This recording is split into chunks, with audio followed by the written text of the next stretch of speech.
ഈ മുന്നണി സംവിധാനം നിലവിൽ വന്നതിന് ശേഷം ഇതുവരെ പൊന്നാനിയിൽ ഇടത് ജനാധിപത്യ മുന്നണി വിജയിച്ചിട്ടില്ല. 2008 മണ്ഡല പുനർനിർണയത്തിന് ശേഷം അല്ലെങ്കിൽ ആ മണ്ഡലം പുനർനിർണയിക്കുന്നതിന് തൊട്ട് മുമ്പ് വരെ 2004 വരെ അവിടെ ഇടതുമുന്നണിക്ക് വേണ്ടി CPI ആണ് മത്സരിച്ചുകൊണ്ടിരുന്നത്. 2009 CPM ഈ മണ്ഡലം ഏറ്റെടുത്തു. മണ്ഡലത്തിൻ്റെ ഘടന മാറിയതോടുകൂടി ചെറിയൊരു സാധ്യത പൊന്നാനിയിലുണ്ട് എന്ന തിരിച്ചറിവാണ് CPM സീറ്റ് ഏറ്റെടുക്കാൻ കാരണമായത്. അന്ന് CPI അതിനെ വലിയ തോതിൽ എതിർക്കുകയൊക്കെ ചെയ്തിരുന്നു. അന്നു മുതൽ 2009 മുതൽ CPM സീറ്റ് ഏറ്റെടുത്തത് മുതൽ പൊന്നാനിയിൽ പലതരത്തിലുള്ള പരീക്ഷണങ്ങളാണ് CPM നടത്തിയിരിക്കുന്നത്. അതിലേറ്റവും പ്രധാനം 2009 തന്നെയാണ് PDPയുടെ പിന്തുണയോടെ സ്വതന്ത്ര സ്ഥാനാർത്ഥിയായി ഹുസൈൻ രണ്ടത്താണിയെ മത്സരിപ്പിച്ചു. അബ്ദുൽ നാസർ മദനിക്കൊപ്പം വേദി പങ്കിട്ട് പിണറായി വിജയൻ പ്രചാരണം നയിച്ചു. ഇത് വലിയ ചർച്ചകൾക്ക് വിഷയമായി. CPM PDP ബന്ധം ആ തെരഞ്ഞെടുപ്പിൽ കേരളത്തിലെ മറ്റു മണ്ഡലങ്ങളിൽ പോലും ചർച്ചയായിരുന്നു. 2014 താനൂർ MLA ആയിരുന്ന V അബ്ദുറഹ്മാനെയാണ് CPM മത്സരിപ്പിച്ചത്. അക്കുറി ET മുഹമ്മദ് ബഷീറിൻ്റെ ഭൂരിപക്ഷം 25,410 വോട്ടായിട്ട് കുറഞ്ഞു. 2019 വീണ്ടും CPM മറ്റൊരു സിറ്റിംഗ് MLA, നിലമ്പൂരിലെ സിറ്റിംഗ് MLA ആയിരുന്ന PV അൻവറിനെ മത്സരിപ്പിച്ചു. പക്ഷേ 1,93,273 വോട്ടിൻ്റെ ഭൂരിപക്ഷത്തിലാണ് ET 2019 ജയിക്കുന്നത്. ഈ പരീക്ഷണങ്ങളുടെ തുടർച്ച തന്നെയാണ് ഇക്കുറിയും പൊന്നാനിയിൽ CPM നടത്തുന്നത്. ലീഗിൽ നിന്ന് വിട്ടുവന്ന KS ഹംസ എന്ന് പറയുന്ന അവരുടെ മുൻ സംസ്ഥാന സെക്രട്ടറിയെ സ്വന്തം സ്ഥാനാർത്ഥിയാക്കി അരിവാൾ ചുറ്റിയ നക്ഷത്രത്തിൽ മത്സരിപ്പിക്കുന്നു. ഇതുവഴി ഇടതുമുന്നണി പ്രതീക്ഷിക്കുന്ന ഒരു മുന്നേറ്റം ഉണ്ടാക്കുമോ?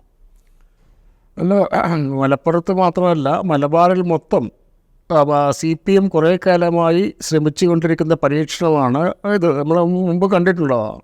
അതായത് മുസ്ലിം സമുദായത്തിനിടയിലേക്ക് ഇറങ്ങിച്ചെല്ലാൻ ഏതെങ്കിലും രാഷ്ട്രീയ പാർട്ടികളുടെ, മുസ്ലിം സംഘടനകളുടെയോ മുസ്ലിം രാഷ്ട്രീയ പാർട്ടിയുടെയോ സ്വാധീനമില്ലാതെ നേരിട്ട് ഇറങ്ങിച്ചെല്ലുക, അത് വ്യക്തികളിലൂടെ ഇറങ്ങിച്ചെല്ലുക, സ്വാധീനമുള്ള വ്യക്തികളിലൂടെ ഇറങ്ങിച്ചെല്ലുക എന്നുള്ള ഒരു തന്ത്രമാണ് കുറേ കാലമായിട്ട് CPM പരീക്ഷിച്ചുകൊണ്ടിരിക്കുന്നത്.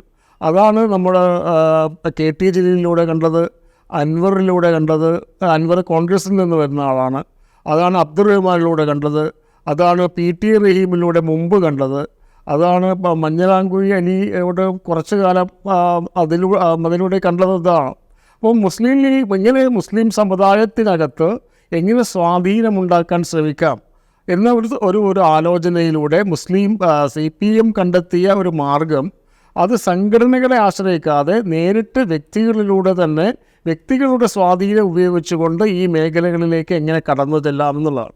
ആ പരീക്ഷണം ചില ഘട്ടങ്ങളിലൊക്കെ വിജയിച്ചിട്ടുണ്ട് എന്ന് ഈ പഴയ ചരിത്രം നോക്കുമ്പോൾ മനസ്സിലാകും. PT റഹീമിൻ്റെ ചരിത്രം നോക്കിക്കഴിഞ്ഞാൽ, കാരാട്ട് റസാക്കിൻ്റെ ചരിത്രം നോക്കിക്കഴിഞ്ഞാൽ, അല്ലെങ്കിൽ ഈ തവനൂരിൽ മുമ്പ് കുറ്റിപ്പുറമായിരുന്നപ്പോൾ ജലീലിലൂടെ, അല്ലെങ്കിൽ ഈ അബ്ദുറഹ്മാനിലൂടെ, ഇങ്ങനെയൊക്കെ CPMൻ്റെ തന്ത്രങ്ങൾ മലപ്പുറം ജില്ലയിലും മലബാറിൽ മൊത്തത്തിലും വിജയിച്ചിട്ടുണ്ടെന്ന് കാണാം. പക്ഷേ ആ വിജയിച്ച തന്ത്രങ്ങളൊക്കെയും നിയമസഭാ തിരഞ്ഞെടുപ്പുകളിലാണ് വിജയിച്ചിട്ടുള്ളത്.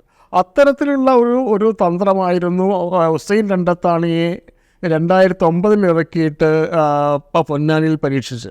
പക്ഷേ ആ പരീക്ഷണം പരാജയപ്പെടുകയാണ്. അപ്പം അതുകൊണ്ട് നിയമസഭാ തിരഞ്ഞെടുപ്പിൽ വിജയിച്ച തന്ത്രങ്ങൾ ഒരുപക്ഷെ ലോക്സഭാ തിരഞ്ഞെടുപ്പിൽ വിജയിക്കണമെന്നില്ല എന്നതാണ് അതിൻ്റെ ഒരു ചരിത്രം. പക്ഷേ ഹംസയുടെ കാര്യത്തിൽ വ്യത്യസ്തമായ ഒന്നാണ് CPM പ്രതീക്ഷിക്കുന്നത് എന്നാണ് അവരുടെ തിരഞ്ഞെടുപ്പിൽ തന്നെ, ഹംസയെ സ്ഥാനാർത്ഥിയായി തിരഞ്ഞെടുപ്പിൽ നിന്ന് തന്നെ നമ്മൾ മനസ്സിലാക്കുന്നത്.